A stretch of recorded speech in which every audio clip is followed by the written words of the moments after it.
خو ملګرو بابر اعظم او رضوان یو ځل بیا د هغه خلکو د پاره یادومه څوک چې د بابر اعظم او د رضوان نه سوځي هغه خلک وسېځئ او د بابر اعظم او د رضوان زنده‌باد نارې لازمي ووهئ. بل ملګرو کوم چیف سلیکټر چې دی یا دا ټیم یې سلیکټ کړی دی چې د هغه به څه سوچو ځکه ملګرو چې هغه به دا سوچو چې افغانستان یو کمزوره ټیم دی او چې زموږ کم ینګ نوجوانان دي نو موږ به په دې سیریز کې دوی له مقور کړو چې د افغانستان خلاف ښه گیم وکړي. څنګه چې مې درته مخکې ویلي وو ملګرو چې د وړو نه کېدی نو دا لارې کوڅې بډکې وې. په دغه وړوکې کې یو وړوکی غوندې ماشوم څوک ملګرو اعظم خان پهلوان چې ماشاءالله الله جل شانه ورله باډي ورکړې ده ټیلنټ یې ورله ورکړی دی خو دغه ټیلنټ صرف اور صرف چې کله پیسې ګټي نو هغه خپل ټیلنټ په پیسو کې ښکاره کوي. دلته چې نن کوم کردار د اعظم خانو ملګرو نو هغه تاسو وکتو ټول چې څومره هم کرکټرانو ینګ نوجوانانو نو د هغوی سره دا یو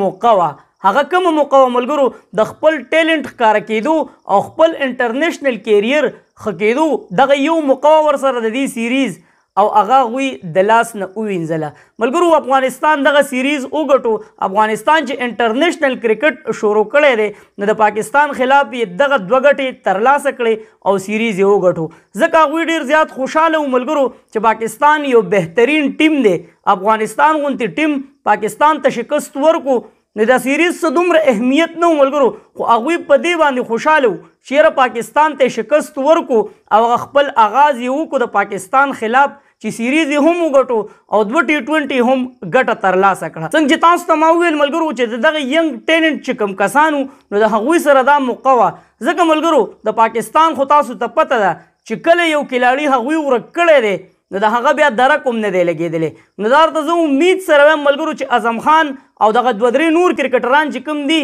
نو زه وایم دا به د دوی د کیریر اولنی او اخیری سیریز و ځکه چې هغوی ته موقع په لاس باندې ورغله خو د هغې موقع نه هغوی پیدا وانغسته او په یو میچ کې نه بلکې په 2 میچونو کې هغوی هیڅ پرفارمنس ادا نه کو. میچ ملګرو تاسو وکتو چې نن عماد وسیم او شاداب هغه زاړه کلاړیان دي هغوی په رولز باندې پوهې دي چیرې موږ به څنګه ترتیب سره گیم کوو نو هغوی تاسو وکتو ملګرو میچ به تاسو کتلی وي که چا نه وي کتلی نو سیټ کې تاسو ته ملګرو ټوټل ډیټیل ښکاري څومره چې هم د افغانستان رونه دي چې زما سره مینه ساتي او زما ویډیو په شوق باندې ګوري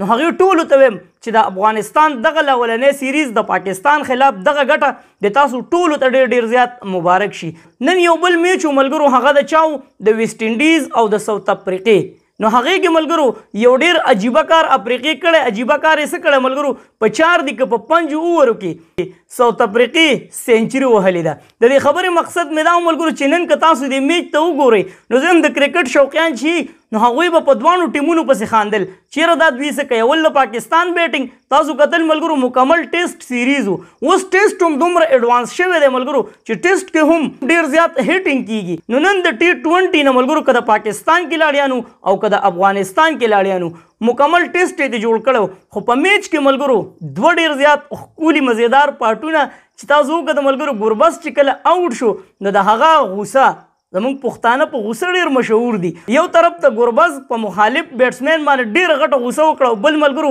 شاټ ولګېدو او لاړې د کیمرامین چې کوم هیډفون دي نو په هغې باندې ولګېدو نو دغه 2 پکې ډېر زیات مزیدار پوینټ و. میچ به تاسو کتلی خوند به مو ترې اخیستی ځکه چې میچ ډېر زیات سنسنیخیز و. سنسنیخیز ولې و ملګرو چې تاسو وکتل د نسیم شاه د اوور نه پوزیشن مکمل بل طرف ته لاړی. که چیرې نسیم شاه دغه اوور لږ غونتې هم ښه کړی وی نو زمان خان هغه خو مشهور دی په څه باندې ملګرو چې اخیری اوور هغه لازمي بچ کوي. په PSL کې هم تاسو د هغه پرفارمنس کتلی دي چې اخیری اوور زمان خان ته پرېږدي ولې پرېږدي چې هغه رنزونه بچ کوي نو 15 رنز یې هغه ته پرېښودل نو په اخیری اوور کې په T20 کې 15 رنز بچ کول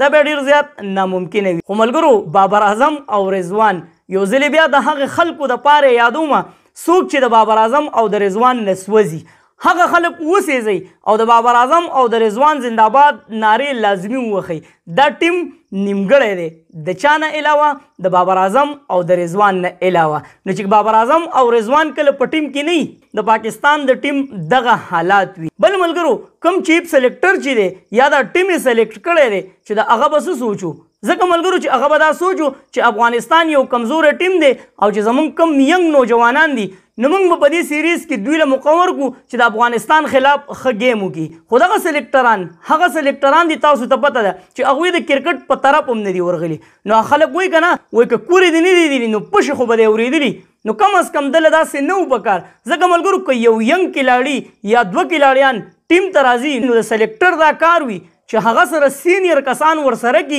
او هغه یو کس یا 2 کس چې کم نوي کسانی نو هغه د هغه سینیر په ذریعه باندې په هغه ټیم کې ولوبي او مخ کې بوزي. نو سلیکټرانو چې کم کردار ادا کو ملګرو نو هغه ستاسو د مخې دی چې څه وکړل ملګرو د افغانستان کرکټ ټیم اولنۍ ګټه دویمه ګټه او سیریز هم د پاکستان نه وګټو چې کله دوی د انټرنیشنل کرکټ آغاز کړی دی. نو دغه سلیکټران داسې دي ملګرو د پیسو سلیکټران دي په پیسو باندې راغلي دي. هغوی سره د ټیم هیڅ فکر نشته که ټیم ډوبېږي که د پاکستان نوم بدنامېږي که هر څه کېږي هغوی ته تنخوا میلاویږي او همدغه شانتې ټیم سلیکټ کوي او بابر اعظم او رضوان ورته وایي چې ګوره موږ ښه دمه یو موږ د دې قوم موږ د دې کرکټ دپاره لوبه کوو او د دې ملک نوم روښانه کوو. هغوی ورته وایي تاسو دمه وکئ تاسو ستړي نو هغه ستړي مو کتل هغه ستړو کې چې کوم دی نو یو کس الحمدلله تللی عمرې له غالبا چې بابر اعظم په عمره کې دی الله جل شانه دی دغه عمره قبول او منظور کې ټول وایي امین. چرته مې الله مخاد آباد او خوشحاله سات اخر کې اواز پاکستان زنده باد بابر اعظم زنده باد رضوان زنده باد تل دی آباد دی زموږ وطن پاکستان دی او مسلمان دی. الله